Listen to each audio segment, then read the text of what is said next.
नमस्कार दोस्तों, मैं आनंद सर आपका मैथमेटिका के YouTube चैनल पर एक बार फिर से स्वागत करता हूं। आपने पिछले हेडिंग में ऊंचाई और दूरी नाम का एक टॉपिक प्रारंभ किया। जैसा मैंने आपको बताया, ये काफी महत्वपूर्ण चैप्टर है। ये खासकर पॉलिटेक्निक, यूपीपी, एसएससी ऐसे एग्जामों में लगभग इसके एक सवाल अनिवार्य रूप से पूछे जाते हैं। हम पिछले क्लासेस में लगभग 9 क्वेश्चन डिस्कस कर चुके हैं। तो अगर कोई हमारा नया मित्र आया है तो उसको मैं पहले ही सूचित कर दूं कि इसके पहले वो भाग 1 देख ले, फिर वो भाग 2 पर आए। पीछे की क्लासेस में हमने काफी कुछ बातें की हैं, जैसे उन्नयन कोण, अवनमन कोण, आंतरिक कोण और फिर उन कोणों पर आधारित बहुत सारे बेसिक सवाल। तो इसलिए मैं उन चीजों को रिपीट करने के बजाय आगे बढ़ रहा हूं। क्वेश्चन नंबर 9 क्वेश्चन हम लगा चुके थे, ये सीधे सीधे मैं बता रहा हूं। 10वें सवाल से हम प्रारंभ करेंगे और काफी बेहतरीन सवाल मित्रों लगाने जा रहे हैं। इस चैप्टर की सबसे बड़ी खासियत ये है कि जितना ज्यादा प्रैक्टिस करेंगे, ये कॉन्फिडेंस लेवल आपका यहाँ के सवालों को सॉल्व करने की उतनी ही ज्यादा बढ़ जाएगी। तो चलिए अगले क्वेश्चन की तरफ चलते हैं। थोड़ा सा हल्का सा मैं एक रिवाइज मार दूं। अवनमन कोण, उन्नयन कोण का मतलब होता है अपने से ऊपर की तरफ देखना, और उस समय जो क्षैतिज कोण बना है उसे हम लोग उन्नयन कोण। अगर हम ऊपर से कहीं टॉप से नीचे की तरफ देख रहे हैं, उस समय जो हमारी आंखें क्षैतिज से कोण बनाती है, ये हमारा अवनमन कोण कहलाता है। इसी को हम लोग थीटा भी कहते हैं। अंग्रेजी में इसे बोलते हैं एंगल ऑफ एलिवेशन, इसको एंगल ऑफ डिप्रेशन। और अगर केवल और केवल किसी पर्टिकुलर, जैसे किसी बिल्डिंग पर लगा हुआ एक झंडा है, इस तरीके से मैं केवल झंडे का कोण कहीं पर पूछ बैठूं कितना है, तो यह कोण आपका आंतरिक कोण कहलाता है। क्या कहलाता है? आंतरिक कोण। तो उन्नयन जब हम ऊपर की वस्तु देखें, अपने से ऊंची वस्तु देखें, अवनमन जब अपने से नीचे की वस्तु देखें, और इसके अलावा आपका आंतरिक कोण जब हम किसी वस्तु की कोण की बात करें, पर्टिकुलर वह वस्तु हमारे कितने का कोण बना रहा है। ठीक है। अब तीसरी और इम्पोर्टेंट चीज हमने चौथी बताई थी आपको कि आप यहाँ पर जब सवाल लगाएंगे तो जनरली आपको 2 समकोणीय त्रिभुज मिलेंगे, जिन पर tan का फॉर्मूले का अपना प्रयोग लगा दीजिएगा। tan सभी जानते हैं, लंब बटा आधार, इसको लगा देंगे। 2 समीकरण मिलेगा जिनसे आपको ऊंचाई और दूरी सॉल्व हो जाएगी। तीसरी इंपॉर्टेंट चीज जो मैं डायग्राम से याद करा दूं, आपको याद आ जाएगा। अगर हम यहाँ पर है, एंगल नाप लें, यहाँ पर थोड़ा दूर चले आए, अब फिर एंगल नाप लें, और अगर यहाँ पर आकर एंगल नाप लें, तो आप देख रहे हैं लगातार हमारे कोण में क्या हो रही है?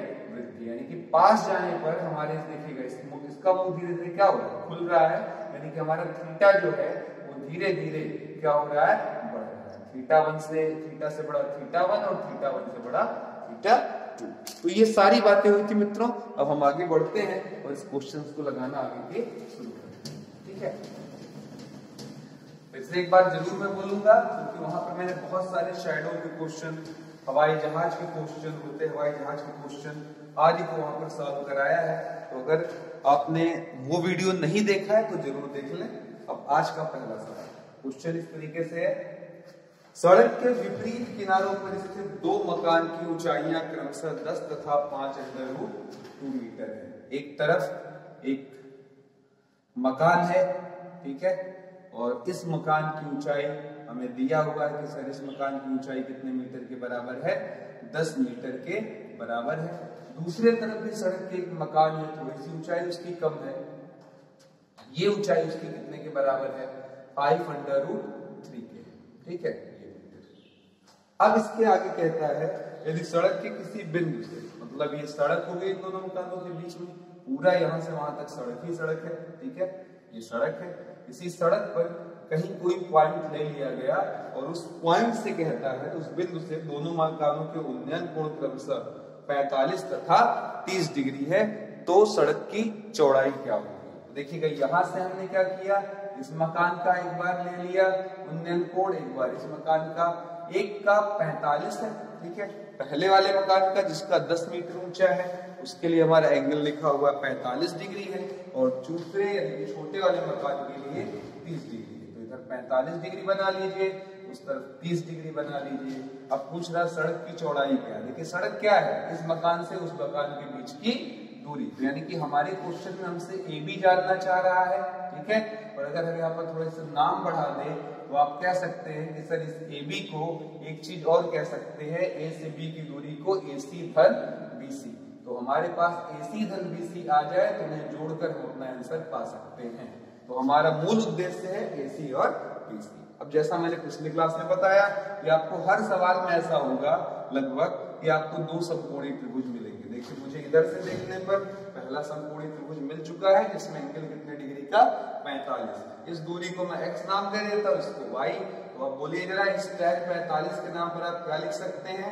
तो जवाब होगा सर tan 45 बराबर लंब बटा आधार यानी कि 10 बटा x, और tan 45 डिग्री का मान 1 होने के कारण ये हो जाएगा 10 बटा x। इसका क्रॉस गुणा उधर हुआ तो x बराबर कितना आ गया? केवल और केवल 10 मीटर। दूसरी तरफ अगर हम इधर से देखते हैं तो हमारे पास एक और ट्रायंगल है जिसका नाम हम BCD कह सकते हैं। तो देखिएगा जरा BCD में एंगल कितने के बराबर है? 30 डिग्री के, और फिर कहेंगे लंब बटा आधार। लंब हो गया आपका 5√3, आधार का मतलब y। ठीक है, यहाँ पर tan किसकी जगह हम रख सकते हैं? 1/√3, आगे 5√3 बटे में y, क्रॉस गुणा कर देंगे y √3 से गुणा हो जाएगा, 3 आ जाएगा, 5 3 15, ये 15 मीटर आपका आ जाएगा। ठीक है, अब आप जरा ध्यान से देखिए 10 और ये 5 यहाँ ऊपर भी देख लीजिएगा मित्रों। हमारे इस सवाल में मैंने AC को x बोला है और BC को y, तो x प्लस y ही हमको निकालना था। तो इजी उत्तर है, क्या करेंगे? कहेंगे सर AB बराबर x प्लस y, यानी कि x की वैल्यू 10 और y की 15। आंसर आ गया कि सड़क की चौड़ाई कितनी है? 25 मीटर। आई होप आपको बहुत आसान लग रहा होगा। अगर आपने पिछला वीडियो देखा होगा तो ये आसान होने का जो लेवल है वो और ज्यादा आपको हद तक, बहुत ज्यादा इजी हद तक इजी लग रहा होगा टॉपिक, क्योंकि एकदम फिक्स रूल, दो समकोणीय त्रिभुज, दोनों पर नियम लगाएं, दो संबंध मिलेंगे, उनसे आपको जो चाहिए वो मिल जाएगा। तो ध्यान से सुनते रहे, सवालों को लगाते रहे, ध्यान से देखते रहे। आप कॉन्फिडेंटली 100% है कि ऊंचाई और दूरी के सवाल को आप मिस्टेक नहीं करेंगे, बड़े ही आराम से लगा लेते रहेंगे। तो चलिए अगले सवाल की तरफ चलते हैं। ये था क्वेश्चन नंबर 10। अब हम आ गए क्वेश्चन नंबर 11 की तरफ। क्वेश्चन नंबर 11 है, सड़क के विपरीत किनारों पर स्थित मकान स्थित है। यदि एक तरफ मकान है और दूसरे तरफ मीनार है। क्वेश्चन में देखिएगा क्या कहता है कि एक तरफ हमारे मकान है और दूसरी तरफ मीनार है। तो चलिए मकान होने के नाते इसकी हाइट थोड़ी छोटी कर लेते हैं, और मीनार शब्द सुनने के नाते हमने इसकी हाइट थोड़ी सी बड़ी कर दी। ठीक है, अब कहता है एक तरफ मकान है, दूसरी तरफ क्या है? मीनार है। ठीक है, आगे लिखा है यदि मीनार से मकान जिसकी ऊंचाई 5√2 मीटर है। ठीक है, सेम वही सवाल, 5√3 मीटर है। ये मकान जो है आपका वो 5√3 मीटर है, इधर मीनार है आपका। ठीक है, मीनार के बारे में कोई इंफॉर्मेशन सवाल में नहीं है। ठीक है, यदि मीनार से मकान जिसकी ऊंचाई 5√3 है का उन्नयन 30 डिग्री हो। ठीक है, यहां से अगर मैं उस मकान का उन्नयन कोण लूं और ये उन्नयन कोण कितने डिग्री के बराबर पाया जाए? 30 डिग्री के। उसके शीर्ष का उन्नयन कोण क्या पाया जाए? 30 डिग्री। तथा मकान से मीनार का, देखिएगा ये मकान रहा, मकान के नीचे आइए, यहां से उसका लीजिए उन्नयन कोण सामने वाले मीनार का। तो क्वेश्चन में लिखा हुआ है ये कितने के बराबर है आपका उन्नयन कोण? 60 डिग्री के बराबर हो तो मीनार की ऊंचाई क्या होगी? तो देखिएगा यहां से हम मीनार की ऊंचाई ले लेंगे और ये एंगल कितने के बराबर दिया है? 60 डिग्री के। इसी पूरे मीनार की हाइट पूछ रहा है। देखिए मित्रों, अगर आप थोड़ा सा ध्यान दे दें तो मैं थोड़ा सा डॉटेड लाइन से इसको यहाँ बढ़ा दूं तो आप बात पे समझ सकते हैं। ये ऊंचाई ऑलरेडी इतने की क्या आएगी? बराबर आएगी। तो 5√3 मीटर तो ये आना तय है। बाकी ये पोर्शन जो थोड़ा सा हमारा बढ़ रहा है स्मॉल h, अगर वो पता चल जाए तो हमें मीनार की ऊंचाई मिल जाएगी। यानी कि सवाल में अगर कोई पूछे मीनार की ऊंचाई कैसे प्राप्त हो जाएगी तो जवाब आपके सामने है। सर इसके लिए हमें इस h में 5√3 जोड़ना पड़ेगा। तो ये हमारा टोटल आंसर है और अब हमें चाहिए क्या? h। तो हमें तलाश h की है, इसका मान नहीं मालूम है, फिलहाल इस हमने क्या नाम दे दिया? x दे दिया। देखिए कितना आसानी से आप निकाल सकते हैं। पहला त्रिभुज बनाइए समकोणीय, देखिए छोटा वाला ट्रायंगल, स्मॉल वाला ट्रायंगल, नाम दे दीजिए त्रिभुज ABC में क्या पा रहे हैं? ये एंगल हमारा 30 डिग्री के बराबर है। लिखेंगे tan 30 बराबर लंब बटा आधार 5√3/x, और फिर कहेंगे tan 30 का मान 1/√3, और यहाँ पर आ गया बराबर 5√3/x। तो इनका क्रॉस गुणा और इस क्रॉस गुणा के बाद √3 का √3 से गुणा 3, 5 3 15 मीटर। फिर अगले वाले ट्रायंगल पर आते हैं, नाम देंगे सर ए बी, ऊपर वाले का नाम क्या दे दे डी, तो क्या देंगे सर ए बी डी में। अब ये एंगल कितने डिग्री का है, तो जवाब है सर 60 का, तो यहाँ पर लगा देंगे tan 60 डिग्री बराबर लंब बटा आधार। लंब का मतलब हो गया पूरा का पूरा ये ध्यान से देखिएगा बड़ा वाला ट्रायंगल मित्रों, लंब का मतलब हाइट टोटल हो गई है 5√3 + h और अपॉन में ये पूरी लंबाई यानी कि x। tan 60 का मान √3 होता है और हमें h ही निकालना ही है, तो इसलिए हम लोग क्या करेंगे h + 5√3 लिखा। नीचे देखिए x है, इस x को पिछले वाले आंकड़े से 15 से रिप्लेस किया जा सकता है। तो हमने इसका क्रॉस गुणा कर लिया 15√3, इसको ट्रांसफर कर देंगे इस तरफ, प्लस है इधर आकर माइनस हो जाएगा बराबर h। तो हमें दोनों में से √3 कॉमन मिल गया, 5 भी चाहे तो कॉमन ले ले, 5 3 15, 5 1 में 5, तो 3 में से 1 गया 2, 5 गुना 10 √3 मीटर, ये भी आंसर चल सकता है। और आप जानते हैं √3 की वैल्यू 1.73 होती है, तो हम 17.3 मीटर भी आंसर दे सकते हैं। तो जैसा ऑप्शन हो वैसा आप वहां पर उत्तर दे देंगे। 10√3 मीटर भी कहा जा सकता है और 17.3 मीटर भी उत्तर दिया जा सकता है। ठीक है, तो उसी जैसा सवाल लेकिन थोड़ा सा ट्विस्ट कर दिया गया। पिछले वाले में बीच के एक पॉइंट से दाईं तरफ और बाईं तरफ उन्नयन लिया गया था, अब की बार एक बार मकान के नीचे से उन्नयन के लिए कोण लिया गया, एक बार इस मीनार के नीचे से उधर का उन्नयन कोण लिया गया। ठीक है, ऊंचाई और दूरी क्या सबसे मजेदार बात यह है कि यहाँ पर मैक्सिमम टाइम हमारा अप्रोच एक ही जैसा होता है। हम ज्यादातर सवालों में यही अप्रोच लगाकर कि दो समकोणीय त्रिभुज यानी कि राइट एंगल ट्रायंगल पर हम tan अप्लाई करते हैं, हमें दो समीकरण मिल जाते हैं जिनको मिलाकर हल करने से हमें x और y की वैल्यू भी मिल जाती है। चलिए अगले सवाल की तरफ चलते हैं। क्वेश्चन नंबर 12, सवाल इस तरीके से, एक स्तंभ के शिखर का उन्नयन कोण उसके आधार से 120 मीटर की दूरी पर स्थित किसी बिंदु पर 45 डिग्री है। ध्यान से सुनिएगा, हमारा क्वेश्चन इस तरीके से है कि किसी स्तंभ के शिखर का उन्नयन कोण, स्तंभ बनाया हमने, खंभा बनाया, इस खंभे के शिखर का उन्नयन कोण उसके आधार से 120 मीटर, इसके आधार से 120 मीटर दूरी पर अगर आप जाते हैं तो वहां पर आप अगर यहाँ से उन्नयन कोण इसका लेते हैं तो लिखा हुआ है या उन्नयन कोण आपका 45 डिग्री। तो ठीक है, ये एंगल हमारा कितना हो गया 45। फिर क्या लिखा हुआ आगे, उन्नयन कोण उसी बिंदु पर 60 डिग्री हो जाए, इसके लिए स्तंभ को और कितना ऊंचा बना देना चाहिए, यानी कि इसकी हम हाइट बढ़ाना चाहते हैं, इस मकान की हाइट हम इंक्रीज करना चाहते हैं। ऐसा इसलिए क्योंकि हम चाह रहे हैं बजाय 45 की एंगल थोड़ा और बड़ा है, तो इसकी वैल्यू कितनी डिग्री हो जाए, टोटल 60 डिग्री हो जाए। तो क्वेश्चन ये है इस मकान को और कितना ऊंचा बनवा दिया जाए। ये कैपिटल एच बोल दें, ये हमारे स्तंभ की ऊंचाई थी, उसमें और कितनी ऊंचाई जोड़नी है यही हमें पता करनी है कि स्मॉल एच का मान क्या होगा। ठीक है, तो चलिए मित्रों सवाल लगाया जाए। सबसे पहले ए बी सी देखिएगा, छोटा वाला ट्रायंगल, स्मॉल ट्रायंगल, इसमें एंगल कितने का है 45 डिग्री, तो फिर कहेंगे त्रिभुज ए बी सी में सर tan 45 डिग्री बराबर क्या हो जाएगा आपका, ध्यान से देखिएगा, लंब बटा आधार।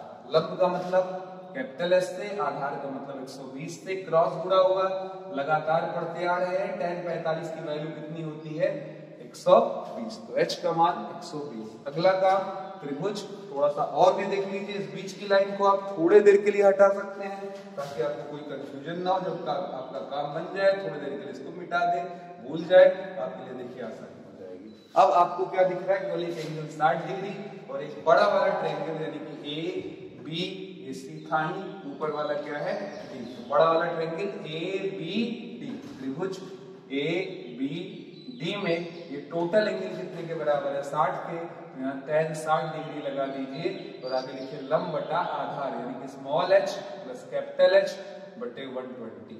अब tan 60 की वैल्यू कितनी ली जा सकती है, तो आंसर है √3 और नीचे हमारा आ गया 120, क्रॉस गुणा कर लेंगे 120 √3, स्मॉल एस मालूम करना है और कैपिटल एच की वैल्यू पिछले स्टेप में आप निकाल चुके हैं 120। इस 120 को इधर भेज दें, 120 कॉमन, अंदर बचा √3 - 1। फिर मैं वही दोहराऊंगा कि आंसर आ चुका है, लेकिन अगर आप सिंप्लीफाई करना चाहे तो √3 की जगह 1.73 रखकर 1 से घटाकर मल्टीप्लाई कर दे 120 से, आपको आंसर प्राप्त हो जाएगा। तो उम्मीद कर रहे हैं मित्रों धीरे धीरे हम काफी सवाल लगा चुके हैं और आपको एकदम से कॉन्सेप्ट लगातार मिल रहा होगा। यहाँ कोई भी सवाल बहुत टिपिकल नहीं है और ज्यादातर में कुछ मिलते जुलते ही कॉन्सेप्ट हमारे लग रहे हैं। हम 2 ट्रायंगल ले रहे हैं, उस पर लगातार tan का प्रयोग कर रहे हैं, ऐसा हम मैक्सिमम टाइम कर रहे हैं। ठीक है, मैंने पिछले क्लास में कहा भी था कि यही कॉन्सेप्ट हमारा 95% क्वेश्चंस में, लॉन्ग क्वेश्चंस में अप्लाई होता रहता है। तो इसलिए बहुत ज्यादा इसमें मेहनत की बात नहीं है, बस इसमें जो सबसे इंपॉर्टेंट चीज है वो डायग्राम है।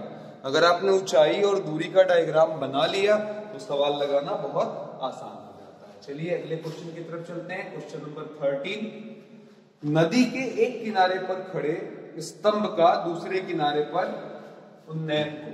ठीक है, देखिए एक खंबा है, बीच में कोई नदी बह रही है। ठीक है, इस तरीके से नदी बह रही है और इस नदी के दूसरे छोर पर आप आकर क्या हो गए, खड़े हो गए हैं यहाँ पर। और इस छोर पर आपने खड़े होते हुए क्या देखा वो सुनिए। लिखा, नदी के किनारे पर खड़े स्तंभ का दूसरे किनारे पर उन्नयन कोण 60 डिग्री। मतलब अगर यहाँ से कोई आदमी इसका कोण निकालेगा उन्नयन तो कितना डिग्री बताएगा, 60 डिग्री बताएगा। फिर कहता है आगे, ठीक किनारे के लंबवत, ये आपका किनारा है, ये पूरा ये किनारा है आपका। अब इसके लंबवत मतलब ऐसे देखिएगा, ये किनारा होगा ऐसे लंबवत, ये 90 डिग्री देखिए बना रहा है, लंबवत ऐसे चलिए और कितने मीटर जाइए, तो कह रहा है कि सर 30 मीटर। इस तरीके से हम चलते, यहाँ से चलते चलते चलते इतना आगे आ गए, 30 मीटर चले आए। और फिर हमने कहा कि एक बार और हम उन्नयन कोण लेंगे तो ऑब्वियस है दूर जाने पर उन्नयन कोण हमारा घट जाएगा, जैसा सवाल में भी दिया गया है, ये 30 डिग्री का हो जाता है। अब क्वेश्चन पूछ रहा है नदी की चौड़ाई कितनी होगी। नदी की चौड़ाई का मतलब ये वाला पोर्शन जो आपका था, इसका मान क्या होगा, तो x की वैल्यू क्या होगी। खंबे की ऊंचाई को हम h लिख सकते हैं क्योंकि यहाँ पर h की कोई इंफॉर्मेशन नहीं है। तो मेन क्वेश्चन नदी की चौड़ाई कितनी। आइए जरा देखिए फिर से जो लॉजिक आपको सिखाएगा लगातार। यहाँ देखिए 2 ट्रायंगल फिर से, एक पहला ट्रायंगल ABC, इस पर लगाइए जरा त्रिभुज ABC में। ठीक है, tan 60 बराबर, फिर मैं वही कहूंगा लंब बटा आधार यानी कि h बाई क्या हो जाएगा x, क्रॉस गुणा कर दीजिए, h बराबर x, tan 60 की वैल्यू √3 हो जाएगी। ठीक है, आगे चलते हैं। यहाँ पर एक नाम और बढ़ा दिया, नाम दे दिया D।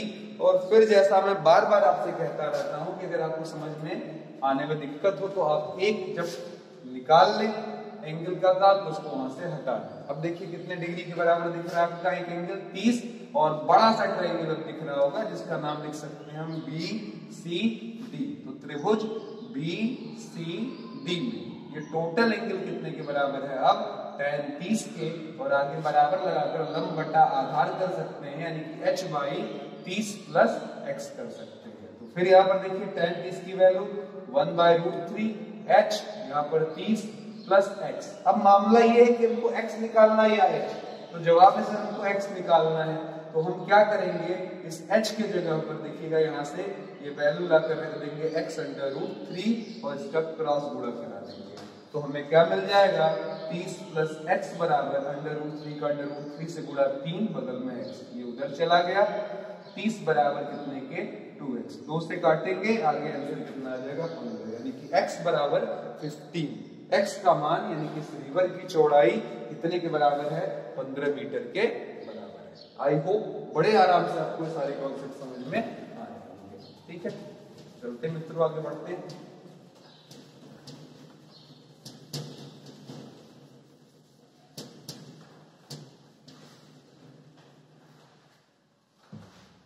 अगला सवाल, समुद्र के किनारे 15 मीटर ऊंचाई पर बैठा है एक व्यक्ति। इसको मैं अगर इमेजिनरी में थोड़ा समझाऊं तो देखिएगा ये कोई समुद्र का किनारा है, यहाँ पर एक आदमी इस तरीके से बैठा होगा, सामने नदी है, समुद्र है, फिलहाल समुद्र के किनारे बैठा तो सामने समुद्र ही होगा, इस तरीके से है। क्वेश्चन है नदी के किनारे 15 मीटर ऊंचाई पर, ये ऊंचाई कितनी है आदमी की, यहाँ से जमीन की ऊंचाई यानी कि तल की, समुद्र तल की ऊंचाई 15 मीटर है। फिर कहता है एक पहाड़ की चोटी का उन्नयन कोण 45 डिग्री पाता है।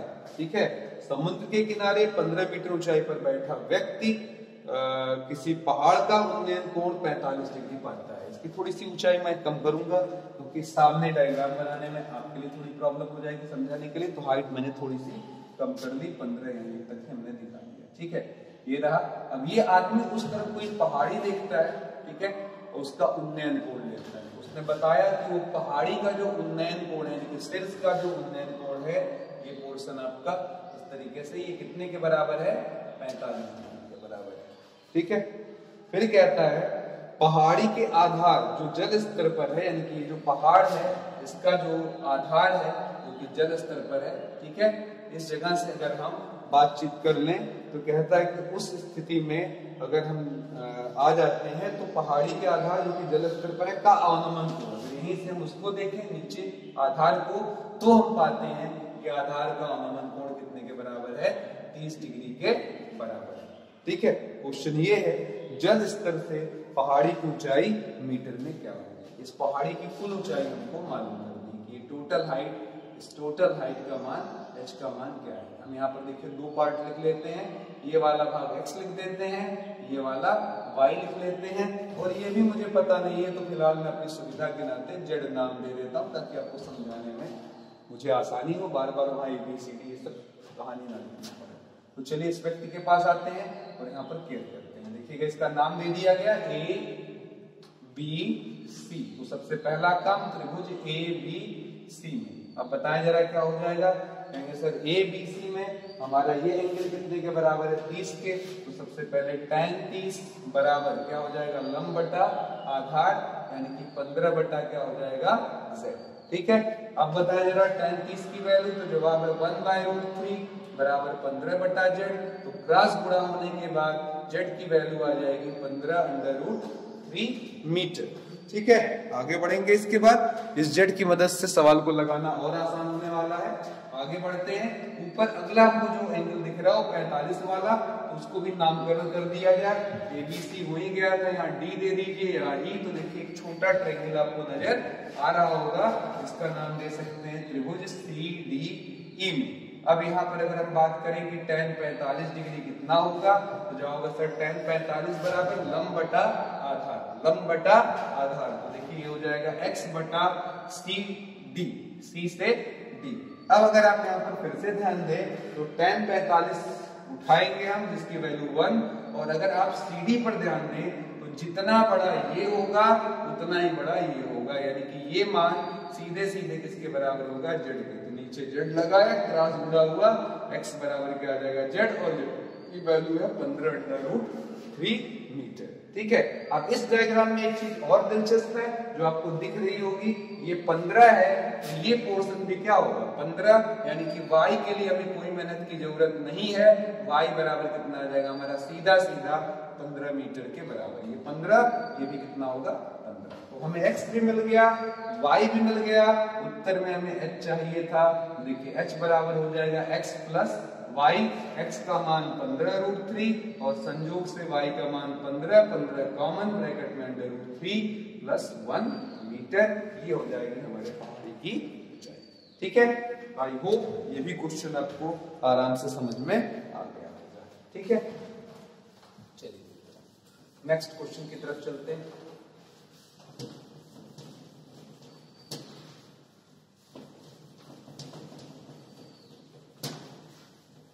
इसके सबसे पहले इंपॉर्टेंट चीज है बाबू की आप इसका डायग्राम बनाना सीखें।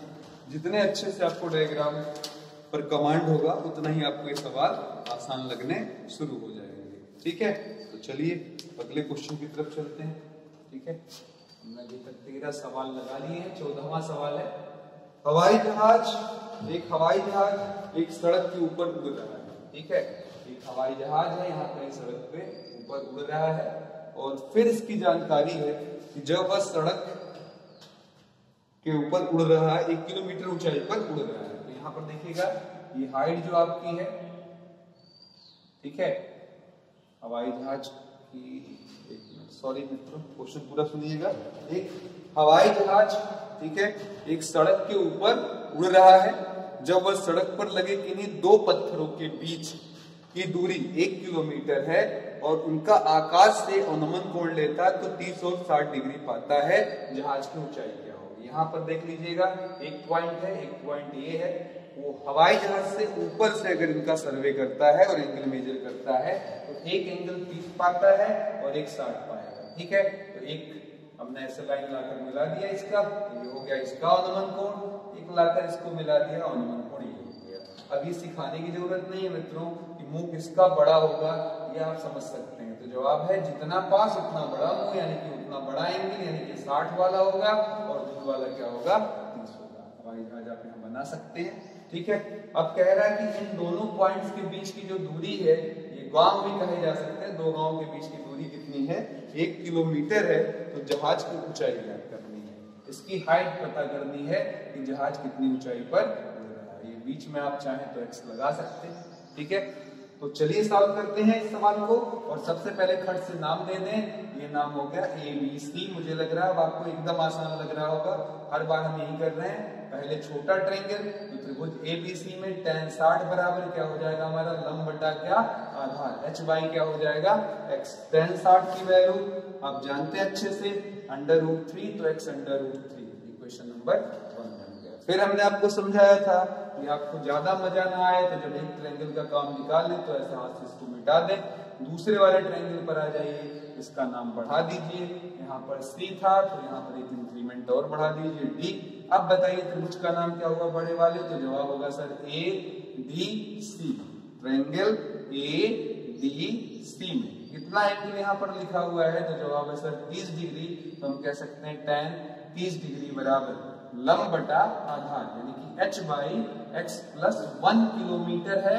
इस किलोमीटर को मित्रों अगर मीटर में लिखना चाहें तो क्या लिख लेंगे, 1000 लिख लेंगे। तो 1000 मीटर लगा लिया और फिर टाइम से इसकी वैल्यू रखेंगे तो 1 बाई √3 बराबर h x प्लस 1000 हो जाएगा।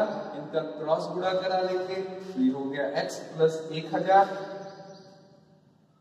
बराबर √3h। अब सवाल की जैसे डिमांड h का मान निकालना है, तो ऑलरेडी ये h में है, इसको h में बदल लें। ऊपर जगह देख लीजिए, x के जगह हम क्या लिख सकते हैं, तो जवाब है देखिए इक्वेशन 1 क्या कहता है कि x बराबर हो जाएगा h बाई √3। यहाँ देखिएगा 1 से h बराबर कितना था, x √3, इसलिए x बराबर h बाई √3 भी लिखा जा सकता है। तो हमने लिख लिया h बाई √3 प्लस 1000 बराबर √3h। अब यहाँ और यहाँ का लसापा √3 ऊपर h प्लस 1000 बराबर 1000 इंटू √3 और यहाँ √3 इंटू h, ठीक है। अब इसका अगर हम क्रॉस गुणा कर देंगे तो √3 मिलकर 3h हो जाएगा और फिर ये h इधर भेज देंगे तो -h और दूसरी तरफ 1000 √3। तो 1000 √3 के आगे हमारे पास बच रहा है 2h, ये 2 इसे काट देगा, यहाँ पर कितना आ जाएगा 500। तो h का आंसर है 500 √3 मीटर, यानी कि हमारा हवाई जहाज 500 √3 मीटर की ऊंचाई पर उड़ रहा होगा, ठीक है। पूरा डायग्राम याद कर लें, पहला गांव 30 डिग्री के, दूसरा गांव पहला गांव 60 डिग्री के और दूसरा कितने पर, 30 डिग्री पर अगर हो तो इस स्थिति में और उनके गांव के बीच का दूरी 1 किलोमीटर हो तो हवाई जहाज का मान, ऊंचाई का मान 500 √3 मीटर, ठीक है। एक सधा हुआ पैटर्न, बार बार एक ही चीज फॉलो अप करना और फिर इसको लगा लेना। अभी हम मित्रों लगातार 2-4 क्वेश्चंस ऐसे लगाने वाले हैं जहां हम पर्सनल ट्रिक की बात करेंगे। उन ट्रिक के अलावा अगर आप कुछ और लगाते हैं तो कई बार आपके लिए सवाल लगाना एक मुश्किल भरा टास्क हो सकता है अगर इस सामान्य तरीके से हम लगाएं तो, ठीक है। तो बहुत सारे क्वेश्चन लग चुके हैं, आइए चलिए अगली तैयारी करते हैं। एक चीज मैं पीछे की क्लास में सिखा चुका हूँ, इसलिए यहाँ पर मैं ये बातचीत करने वाला नहीं हूँ। जो आपको पीछे बताया जा चुका है कि कभी कभी लिख देता है स्पर्जिया, ठीक है, या टेंजेंट ऐसे लिख देता है, 1/3 है, तो इसका मतलब याद रखे रहिएगा tan थीटा बराबर इसमें क्या दिया है 1/3। ऐसे लैंग्वेज को बचाने के लिए देता है, ठीक है। जैसे अगर लिखा है तो क्वेश्चन एक पढ़कर आपको सुना दूं नॉर्मली। बिंदु ए पर एक स्तंभ के उन्नयन कोण की स्पर्जा 5/12 है। इसका मतलब है tan थीटा बराबर 5/12 है। 300 मीटर स्तंभ के समीप चलने पर, आगे बढ़ने पर आपका स्पर्जा 3/4 यानी कि अगला कोण जो है उसके लिए tan थीटा या tan बीटा बराबर 3/4 लिख सकते हैं। स्तंभ की ऊंचाई क्या होगी, सुन ही लीजिए और सवाल का डायग्राम भी लिख लीजिए। अच्छा क्वेश्चन है। सवाल इस तरीके से, बिंदु 1 पर एक स्तंभ का उन्नयन कोण। आइए देखते हैं। यहाँ पॉइंट ए है और एक स्तंभ है हमारे पास। उस पॉइंट ए से जब इसका उन्नयन कोण लेते हैं तो अभी मुझे कोण नहीं दिया, इसको मैंने अल्फा लिख लिया। तो इसने कहा उसका स्पर्जा, स्पर्जा का मतलब tan अल्फा की वैल्यू कितने के बराबर है, 5/12 के है। फिर कहता है 300 मीटर स्तंभ की तरफ जाने पर, ऐसे बढ़े और क्या मीटर चल दिया 300, और जब 300 मीटर चलकर यहाँ पर रुके, यहाँ पर पॉइंट का नाम क्या दे दिया बी। और इसका पुनः हमने जब उन्नयन कोण लिया तो कह रहा है कि इसका स्पर्जा, स्पर्जा फिर बोलूंगा मित्रों tan बीटा बराबर कितना दिया है हमको 3/4। क्वेश्चन वही पुराना पूछ रहा है कि स्तंभ की ऊंचाई क्या होगी, इसका h क्या होगा, ये इसके बारे में हमें जानकारी नहीं है। ठीक है, तो ये रहा डायग्राम आपका, और ये लॉन्ग्वेज के नाते मैं इसको क्वेश्चन को लगवा रहा हूँ। बाकी इसका डायग्राम लगभग आप पिछले वाले डायग्राम से मैच करा सकते हैं, जो अभी आपने लगाया है बिल्कुल वैसा ही। तो चलिए यहीं से शुरुआत कर लें। त्रिभुज BCD में, अब तो मुझे लगता है आपको आसान लगने लगा होगा। tan बीटा जिसकी वैल्यू कितनी है 3/4 बराबर h बाई क्या हो जाएगा x। ठीक है, तो h बराबर या x बराबर भी, इसको क्रॉस गुणा कर ले पहले, तो ये हो जाएगा 3x बराबर 4h या x बराबर 4h बाई 3। क्वेश्चन नंबर क्या है 1। फिर आगे चलते हैं ACD में, फिर कहेंगे त्रिभुज ACD में। ठीक है, अब बोलिए एंगल कितने के बराबर है, अल्फा के, तो यहाँ पर कहेंगे tan अल्फा बराबर लंब बटा क्या आधार, लंब बटा क्या आधार, यानी कि h बाई 300 धन x। ठीक है, अब tan अल्फा की वैल्यू आपको ऑलरेडी सवाल में दिया, तो पुटअप कर ले 3/4, फिर h अपॉन में कितना हो गया 3000, x की जगह 4h बाई 3। अब बोलिए जरा 3/4, यहाँ लसापा लेंगे, उलट कर ऊपर चला जाएगा, तो 3h 3 त्रिक 9 100 धन 4h। ठीक है, ये 3 और 3 काट लीजिए, क्रॉस गुणा कर दीजिए, ये 4h। ठीक है, यहाँ पर आंकड़ा मुझे लग रहा है थोड़ा सा गड़बड़ है, यहाँ पर आपका 3/5 होना चाहिए, तो मैंने उसको करेक्शन कर दिया। यहाँ पर हो जाएगा 3/5, यहाँ पर देखिए 5h, यहाँ पर है 3/4। अब इसको क्रॉस गुणा कर दीजिए मित्रों, आराम से आपका आंसर सॉल्व हो जाएगा। 9 त्रिक 27, 3 चौका 12h, 5 चौका 20h, सबको एक तरफ लाकर काट दीजिए, आंसर मिल जाएगा। यहाँ 8h, 8 नीचे आ जाएगा, आपको ऊंचाई प्राप्त हो जाएगी। ठीक है, तो केवल ये भाषा का चक्कर है, अच्छे से समझ लीजिएगा कि स्पर्जा लिखता है तो मतलब होता है tan से हमारा। ठीक है, आई होप ये सवाल भी आपको बहुत ही आराम से समझ में आ गया होगा। ठीक है, केवल एक नई चीज सीखा आपने इस सवाल में, स्पर्जा शब्द। ठीक है, अगर स्पर्जा शब्द लिखा हुआ है तो ऑब्वियस है कि सवाल थोड़ा सा हमको tan की जानकारी दे रहा है, क्योंकि वहां पर कोण कुछ ऐसा रहा होगा जिसको बता पाना मुश्किल हो। ठीक है, तो चलिए अगले क्वेश्चन की तरफ चलते हैं। अगले 3 सवाल हमारे बेहद दिलचस्प होने वाले हैं, क्योंकि इन पर मैं एकदम से ट्रिकी बेस्ड बातें करूंगा। ठीक है, आइए देखते हैं जरा क्वेश्चन, और उसके लगाने के पहले जरा 3 चीजें समझ लें। अगर हम किसी ट्रायंगल में 2 भुजाएं बराबर पाते हैं तो ये कोण आपस में क्या होंगे, बराबर। उल्टा भी समझ लें, अगर ये दोनों आपस में बराबर तो ये भुजाएं, संलग्न भुजाएं भी क्या होंगी, इक्वल। अगर कोई सीधी रेखा पर हम ऐसे डिवीजन कर लें तो इधर और इधर के कोणों का योग, आप जानते हैं थीटा प्लस अल्फा मान लें, तो ये हमेशा कितने के बराबर आएगा, 180 डिग्री के। कॉन्सेप्ट पकड़ते रहिएगा मित्रों, थीटा प्लस अल्फा बराबर 180 डिग्री। अगर दोनों कोण बराबर तो भुजाएं भी बराबर, या भुजाएं बराबर तो कोण भी बराबर। ये कॉन्सेप्ट है हमारे पास, और इस पर बेस्ड है वो पॉपुलरिस्ट क्वेश्चन जो हर एग्जाम्स में बहुत बार पूछा गया। क्वेश्चन सुनिएगा, एक कार किसी मीनार की तरफ आ रही है। ठीक है, एक कार है जो किसी मीनार की तरफ आ रही है। बहुत दिलचस्प सवाल। ठीक है, और इसे बहुत सारे एग्जाम्स में पूछा जाता है। और कई बार हम लोग ट्रिक के जरिए कह देते हैं कि इस तरीके से याद रखे रहा करिए, इसमें ऐसे ऐसे लग जाएगा। अभी आपको भी समझा दिया जाएगा, पहले सवाल को समझिए। एक कार किसी मीनार की तरफ आ रही है, मीनार के सिर से इसका औनमन, अगर आप ऊपर से नीचे देख रहे हैं तो इसका औनमन कोण कितना डिग्री पाया गया, 30 डिग्री।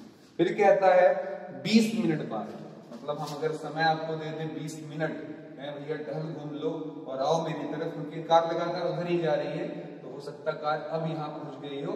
और जब हमने कहा अब हम इसका औनमन कोण लें, तो उस समय हमारा औनमन कोण कितना डिग्री पाया जाता है, 60 डिग्री पाया जाता है। क्वेश्चन ये है कि ये कार कितने देर बाद और कितने देर बाद यहाँ तक पहुंच जाएगा, यानी कि मीनार के पास पहुंच जाएगा। ये क्वेश्चन आपको बताना है कितना समय लगेगा। तो देखिएगा ये खास तरीके का सवाल है, इस पर टिक कर लीजिएगा। ऐसे सवालों को ओरली आना चाहिए, ऐसे पढ़ा और फट से आंसर आ जाना चाहिए। और कैसे आएगा ये मैं बता रहा हूँ, पहले सवालों का थीम समझें। इसको लगाने की बिल्कुल नई अप्रोच हम लेकर आएंगे। ये समय दिया हुआ मित्रों ध्यान दीजिएगा, यहाँ आपको ये दूरी या लंबाई दी हुई है, तो नाम दिए इसको ए, बी और सी।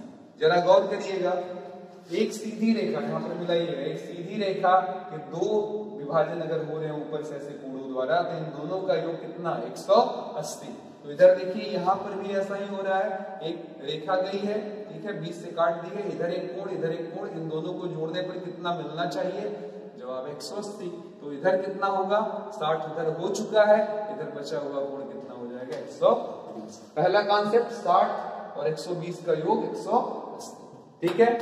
दूसरा कॉन्सेप्ट देखिएगा, किसी भी त्रिभुज में, अगर नाम में अगर बोलूं तो ए बी सी में, किसी भी त्रिभुज में तीनों कोणों का योग कितना होता है, 180। तो 30 और 120 मिलकर 150, और अभी भी कितना कम पड़ रहा है, तो जवाब होगा सर 30, इसलिए तीसरा कोण कितने के बराबर, 30, ठीक है। अब आप इस त्रिभुज एबीसी में खासियत देखिए, ये और ये कोण क्या है, बराबर। वापस जाकर देखिएगा, अगर दो कोण बराबर है तो उनसे संलग्न भुजाएं भी क्या होंगी, बराबर। अगर दो कोण बराबर है तो उनसे संलग्न भुजाएं भी क्या होंगी, बराबर। ये कोण 30 तो इसके बगल, ये कोण 30 तो इसके बगल, यानी कि ये दोनों भुजाएं क्या है, बराबर। बड़ा आउटपुट निकल कर आ चुका है मित्रों कि AB बराबर क्या है, BC। इसका सेंस ये हुआ कि अगर AB जाने में जितना समय लगेगा उतना ही BC पर भी समय लगेगा। अगर ये कार ऐसे चल रही है तो 20 मिनट, अगर हवा में उड़कर ऐसे जाती उस मीनार की ऊंचाई की तरफ, तो इसको वहां तक पहुंचने में भी कितना देर लगता, इतना ही लगता, क्योंकि दोनों की लंबाई बराबर है। ये बड़ा बहुमूल्य है कि लेंथ इस रास्ते की अगर L है तो इस रास्ते की भी क्या है, L। तो अगर यहां जाने में 20 मिनट तो वहां भी जाने में 20 मिनट। अगर मैं आपको ये बता दूं कि एक और भी रास्ता मैं जानता हूं जिसकी लंबाई इसकी आधी है, तो कितना समय उस रास्ते में लगेगा, तो ऑब्वियस अगर इस लंबाई में 20 मिनट तो इसके आधी लंबाई में कितना समय लगेगा, तो 20 मिनट का आधा कर दे। अगर लंबाई आधा तो समय भी क्या हो जाएगा, आधा हो जाएगा। इसी कॉन्सेप्ट पर सवाल बेस है। इधर आ जाइए जरा, यहाँ पर अगला एक नाम बढ़ा दिया D और कहा त्रिभुज BCD। अब यहाँ देखिए एक मजबूरी है हमारे पास, केवल जानकारी L की, और ना तो ये कोई भी चीज नहीं पता, ना ही हमें कार की चाल पता। तो हम यहाँ पर क्या कर सकते हैं, केवल एक चीज कॉज लगा सकते हैं, कॉज बराबर आधार बटा कर्ण, आधार बटा कर्ण। हमें यही पता करना था कार को इतनी दूरी तय करने में कितना समय लगेगा, ये वाला टी डैश हमको मालूम करना था, ठीक है। तो देखिए cos 60 बराबर आधार बटा कर्ण, यानी कि आधार बटा L। cos 60 का मान कितना होगा, 1/2, तो BD बराबर क्या हो जाएगा, L, sorry BD by L, तो BD बराबर क्या हो जाएगा, L/2। इंपॉर्टेंट वेरी इंपॉर्टेंट बात देखिएगा, वो L था 20 मिनट, और इधर देखिए ये BD दूरी कितनी है भैया, तो इस L की क्या है, ये BD दूरी क्या है, इस L की कितनी निकल कर आ गई है, आधी। तो अगर ये दूरी 20 मिनट लगती है तो उसकी आधी दूरी तय करने में कितना लगेगा, 10 मिनट। ये पोर्शन 10 मिनट में वो तय कर लेगा। तो अगर पूछूं कि B से D पहुंचने में कितना मिनट लगेगा, तो 10 मिनट, और अगर मैं यहां से पूछूं A से D तक पहुंचने में कितना लगेगा, तो आंसर होगा 20 इधर 10 इधर, कुल मिलाकर कितना, 30 मिनट। अब ये पॉपुलरिस्ट क्वेश्चन है, इसको इस आंकड़े के अलावा किसी और पर कभी दिया भी नहीं गया किसी कंपटीशन में, तो बिल्कुल रटा रटाया है। आपको यहाँ पर कोई भी टाइम दे देगा, और इधर का टाइमिंग पूछ सकता है, टोटल टाइमिंग पूछ सकता है। तो फिलहाल मैं ये कह रहा हूँ कि इस टाइमिंग का यहाँ हमेशा क्या मिलेगा, आधा ही जनरली मिलेगा आपको। ठीक है। तो यहाँ पर बोलेगा 40 मिनट है तो उधर कितना होगा 20 मिनट, यहाँ 80 मिनट तो उधर क्या होगा 40 मिनट, अगर इधर 30 मिनट तो उधर क्या होगा 15 मिनट। आराम से जोड़कर टोटल टाइमिंग या आधी टाइमिंग, जितनी टाइमिंग आप जानना चाहते हैं आराम से इस सवाल में लगा सकते हैं। ये इस ट्रिक से लगाने से विद इन सेकंड लग जाता है, ठीक है। नहीं तो अन्य रास्ता जो है उसमें फिर वही पुराना काम tan 30 बराबर लंब बटा आधार, फिर tan 60 बराबर लंब बटा आधार। उसमें फिर जब आप लगाने जाएंगे तो ये दोनों डिस्टेंस नहीं पता है, तो हमें यहाँ पर लगाना पड़ेगा दूरी के लिए चाल गुणे समय, क्योंकि समय है हम इसका वेलोसिटी v मानकर v इंटू टी लगाएंगे, फिर ये दूरी हमको मिल पाएगी। ऐसा क्वेश्चन हम लोगों ने पिछले वीडियो में लगाया हुआ है, दूरी और चाल का रिलेट करके ऊंचाई और दूरी से। तो इसलिए यहाँ पर मैं इसकी बातें ज्यादातर ना कर सीधे कहूंगा इस शॉर्टकट तरीका लगाएं मित्रों, क्योंकि उस तरीके से लगाने पर इस सवाल की लेंथ कम से कम एक पेज तक जाएगी, जो कि आपके लिए सरदर्द हो जाएगा, ठीक है। तो इसीलिए मैंने बोला आपसे 3 क्वेश्चन हम लगातार लगाने जा रहे हैं, जो आपको टेक्निकल क्वेश्चन है, थोड़ा समझेंगे बड़े आराम से सवाल आपको समझ में आ जाएगा, ठीक है। तो चलते हैं अगले क्वेश्चन की तरफ। अगला क्वेश्चन हमारा है, एक प्रकाश स्तंभ जिसका मुख उत्तर की तरफ है। ये देखिए जैसे कोई बल्ब है हमारे पास, इसका मुख आप जानते होंगे डायरेक्शन सब लोग को पता है, I hope, north south east west, उत्तर ऊपर नीचे दक्षिण उधर पूरब, और इस तरफ क्या हो जाएगा आपका पश्चिम, ठीक है। ये हो गया, इसमें बल्ब हमने लगा दिया है इस तरीके से, ठीक है।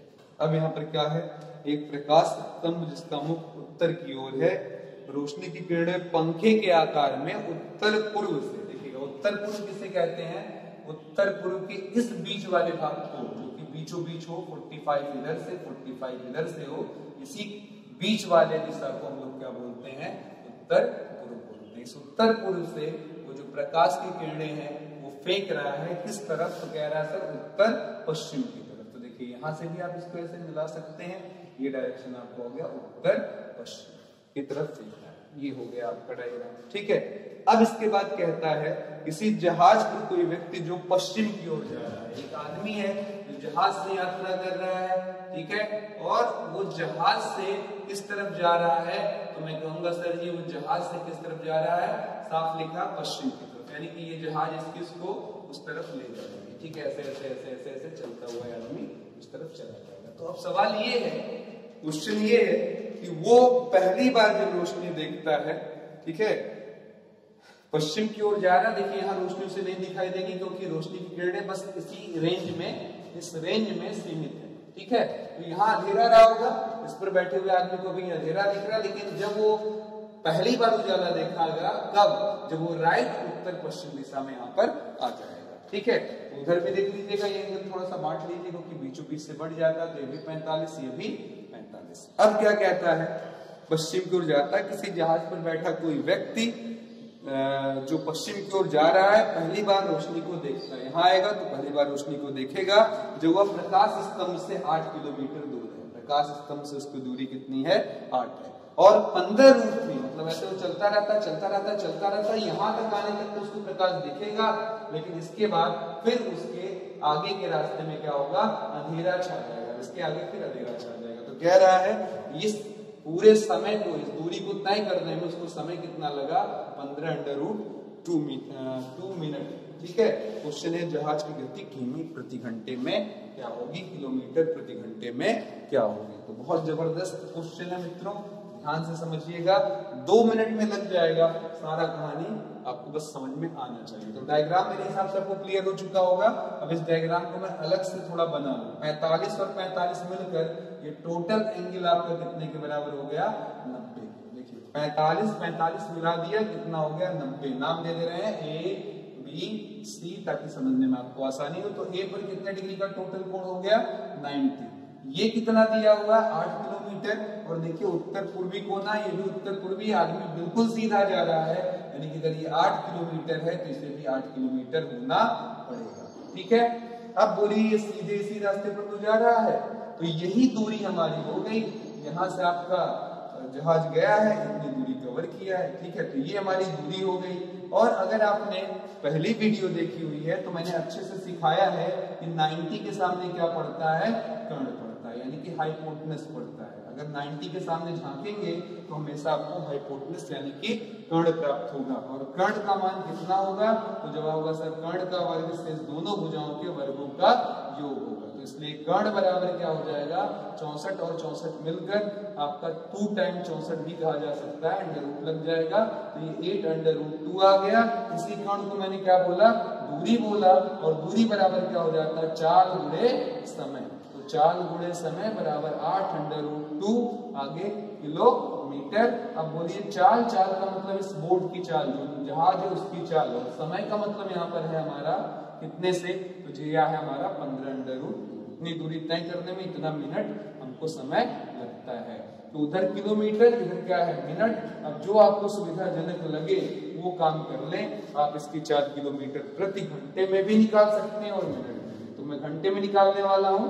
इस मिनट की जगह हम मिटाकर घंटा लिख ले रहे हैं, और घंटा करने के लिए यहाँ पर क्या करना पड़ेगा? 60 से भाग देना होगा। तो 15 चौक का 60, रूट 2 से रूट 2 कटा, इसका क्रॉस गुणा, v बराबर 8 चौक का 32 किलोमीटर प्रति घंटा। ये हो जाएगा हमारे इस जहाज की, जो पानी का जहाज है उसकी चाल। ये बहुत ही बेहतरीन सवाल है, ध्यान से समझ ले। दिशा ज्ञान की तरफ ध्यान दिलाता हुआ सवाल।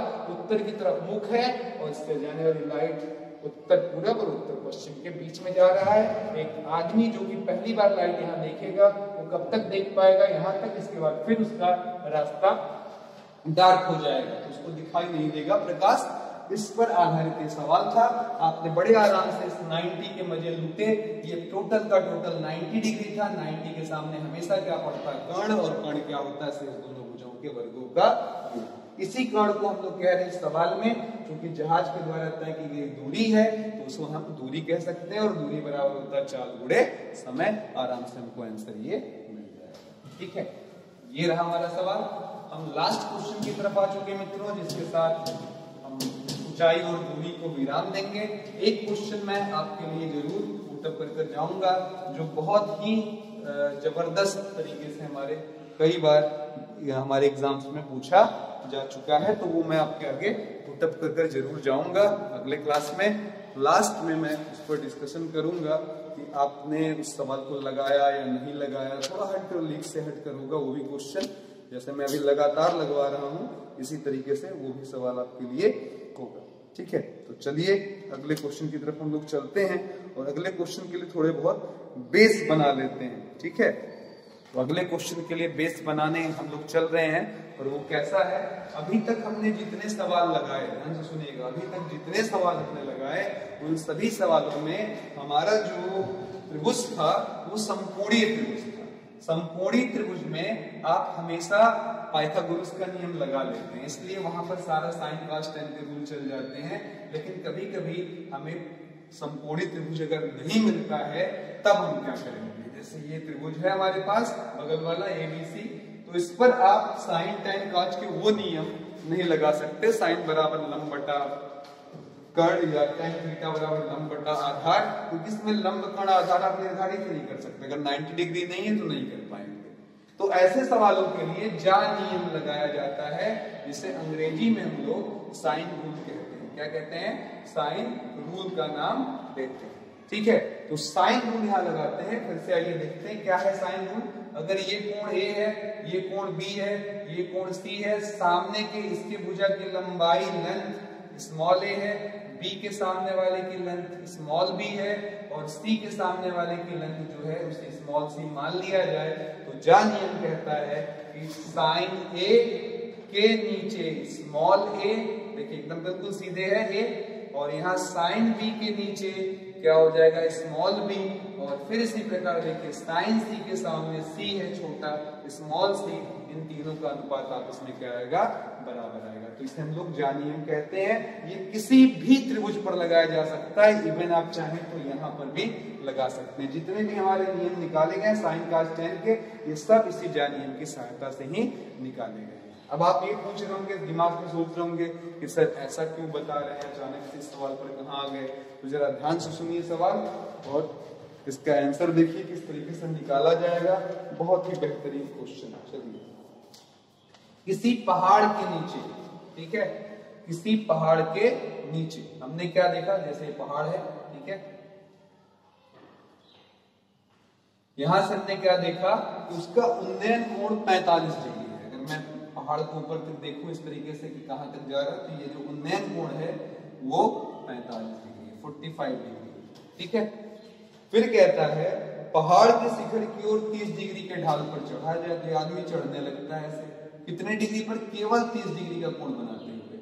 ठीक है, चढ़ता है और 1000 मीटर जाने के बाद फिर इस पहाड़ का उन्नयन कोण, इस पहाड़ का टिप फिर से देखता है, तो उसको ये कोण जो मिलता है वो पुनः कितने के बराबर, 60 डिग्री के बराबर मिलता है। क्वेश्चन कह रहा है कि ये बताइए पहाड़ की ऊंचाई कितनी होगी। बहुत ही लाजवाब क्वेश्चन। ठीक है, तो चलिए जरा ध्यान से सुन लीजिए, इस क्वेश्चन को कैसे सॉल्व करेंगे। डायग्राम पहले समझ लें। पहाड़ पूरा था, जमीन से यहां से जब देख रहे हैं तो 45 है, फिर हम इस रास्ते पर चढ़े 30 डिग्री पर, 1000 मीटर दूर गए और फिर वहां रुककर जब फिर ऊपर ताका, तो चूंकि हम पास जा रहे हैं पहाड़ के, उसका उन्नयन कोण बढ़ चुका था, 60 था। क्वेश्चन ये पूछ रहा है पूरे पहाड़ की ऊंचाई क्या होगी। इसका देखिएगा थोड़ा सा मैं आसान डायग्राम यहाँ बगल में बना दूं ताकि आपको सवाल लगाने में आसानी हो। ये हमारी पहाड़ का बिल्कुल बीचों बीच, यानी कि ये हाइट हमें ज्ञात करनी है, तो वही हमने यहाँ पर बना लिया पहले। फिर देखिए एक हमने बनाया यहां से, कितना डिग्री बनाया है, 45 डिग्री, ये वाला हो गया पहला वाला आपका। फिर यहीं से बीचों बीच से हम 30 डिग्री बनाते हुए निकले, कुछ दूरी तय कर लिए और उस दूरी के बाद हमने फिर यहाँ पर उन्नयन कोण लिया, तो ये एंगल कितने डिग्री के बराबर पाया गया, 60 डिग्री। ठीक है, तो चलिए मित्रों अब इस क्वेश्चन को सॉल्व करते हैं और पहाड़ की ऊंचाई निकालते हैं। ठीक है, तो रियल फिगर्स भी समझ में आ गया होगा उसका, आई होप, और आगे आपको टेम्परेरी डायग्राम भी समझ में आ गया होगा। अब इस सवाल की सबसे बड़ी मुसीबत, इन तीनों भुजाओं में हमें कुछ नहीं पता और ये पता करना है। अब ये निकालने के लिए या तो ये मालूम हो या तो ये मालूम हो, पर दोनों ही नहीं दिया है। अब इन दोनों तक पहुंचने के लिए मुझे कोई तो पता करना पड़ेगा इन दोनों में, तो हमने इस 1000 पर ध्यान दिया और टारगेट रखा कि भैया चलो इसको पता कर लेते हैं, इसकी सहायता से इसको निकाल लेंगे। फिर से सुनिएगा, हम ये अगर लेंथ निकाल ले जाएं, ये वाली लंबाई अगर हम निकाल ले जाएं, इसको एल बोल लें, तो हम उसकी सहायता से इसे निकाल ले जाएंगे, क्योंकि हमें टोटल त्रिभुज का एंगल पता है कितना, 45 डिग्री। तो चलिए जरा आराम से डायग्राम को ध्यान से देखते देखते बताइए। सबसे पहले मैं यहाँ वापस आता हूँ, ये एंगल कितना था, टोटल कितना था, 45 डिग्री। ये कितना का था, 30 डिग्री। ठीक है, इस 30 डिग्री के होने के नाते अगर मैं पूछूं ये कितना है, तो देखिए ये 30 है, ऊपर कितना हो जाएगी, कंप्लीट हो जाए 45, तो जवाब होगा ये बीच वाला कितना होगा, 15 डिग्री। फिर आगे बढ़ते हैं, देखिएगा इस रास्ते पर आप 1000 मीटर चलकर यहाँ तक आ गए हो। थोड़ा मैं बड़ा कर रहा हूँ डायग्राम को, समझा सकूं ताकि आपको। अब इस जगह से आपने ऊपर की तरफ झांका तो आपने क्या पाया,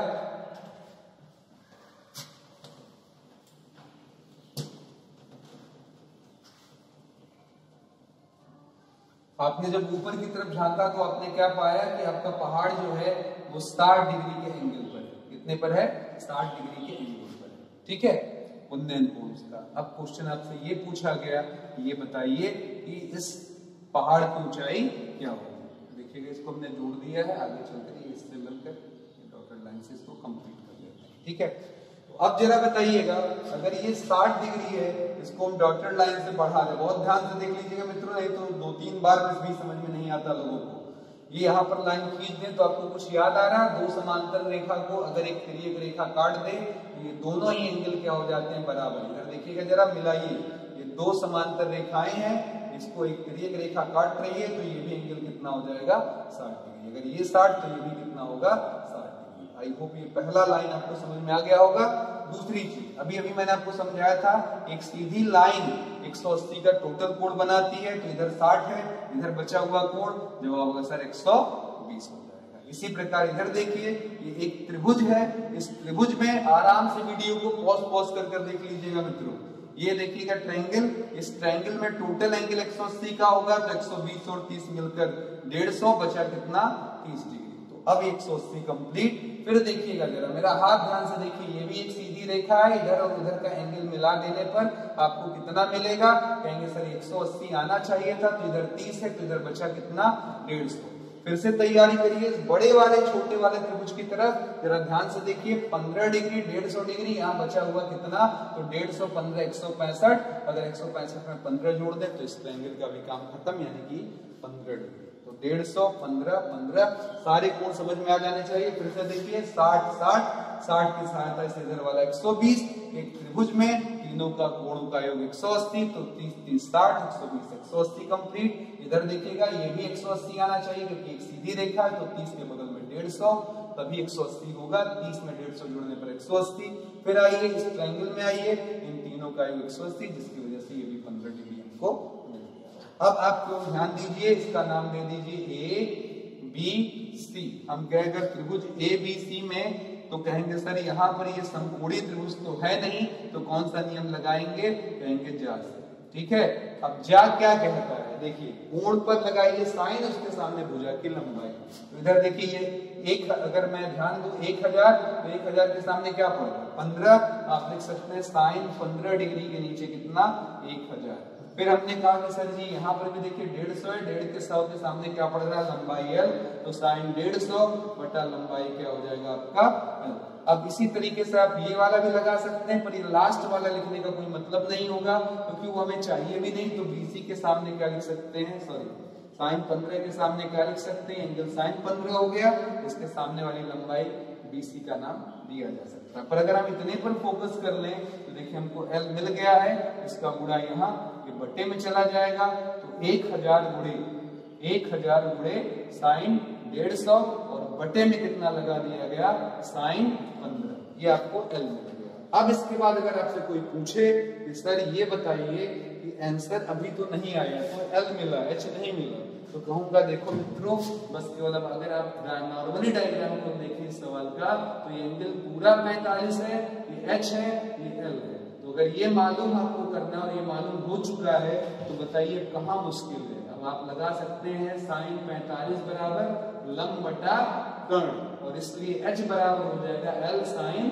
45 डिग्री, और इसलिए आपका L जिसकी वैल्यू कितनी है 1000, आगे साइन 150 गुणे साइन 45, और नीचे कितना लगा सकते हैं हम साइन 15। इन सब एंगल्स के बारे में परेशान ना हो, क्योंकि अगला हेडिंग अपना जो नया शुरू होने वाला है इसके अगले क्लास में, उसमें हम इन्हीं कोणों के मान निकालना सीखेंगे। इसमें कुछ आप जानते होंगे, जो नहीं जानते होंगे उसको निकालना आपको आ जाएगा। तो लीजिए आपको H का मान मिल चुका है। ये बहुत ही टिपिकल क्वेश्चन माना जाता है जानियम का उपयोग होने के कारण, लेकिन मुझे नहीं लगता ये बहुत टिपिकल है।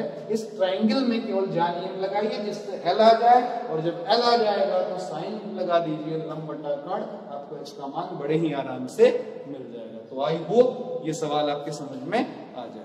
ठीक है, अब आपके लिए एक होमवर्क है, क्वेश्चन सुन लें।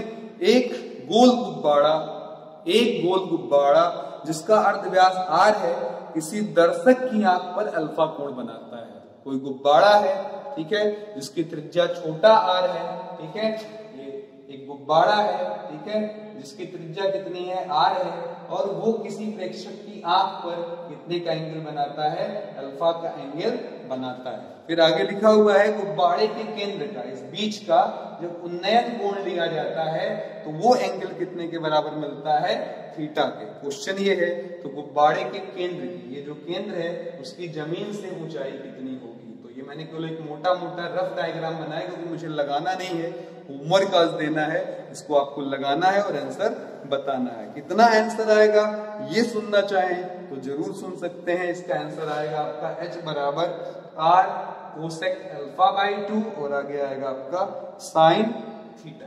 ठीक है, तो लगाइए इस सवाल को मित्रों, और सॉल्व कर अगले वीडियो तक आने तक कमेंट बॉक्स में कमेंट करें कि सर हाँ हमारा ये आंसर आ चुका है, आई का है डन।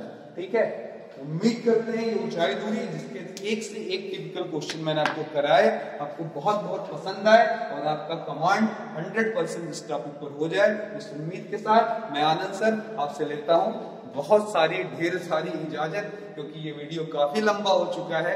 आप खुद ही देखते देखते शायद थकान महसूस कर रहे हो, उसको आराम से देखें, 2 बार में देखें, इत्मीनान से देखें, और जैसा भी हो कमेंट बॉक्स में जरूर एक कमेंट तो आप करते ही रहिए कि मुझे कम से कम हौसला अफजाई हो मित्रों, क्योंकि इस लॉकडाउन में बैठकर ये वीडियोस में लगातार 3-3 घंटे बनाने के बाद फिर उसको एडिट कर आपके लिए YouTube पर भेजना काफी लंबा टिपिकल हार्ड वर्क है, और ये आपके कमेंट्स के जरिए सारी थकान भूल जाती है। तो प्लीज कमेंट करते रहें, और अगर पॉसिबल हो सके तो एक फेसबुक पर शेयर बनाते रहें। धन्यवाद, मिलते हैं जल्दी अगले वीडियो के साथ त्रिकोणमितीय कोणों की मान पर आधारित सवाल के साथ। धन्यवाद, शुभ रात्रि।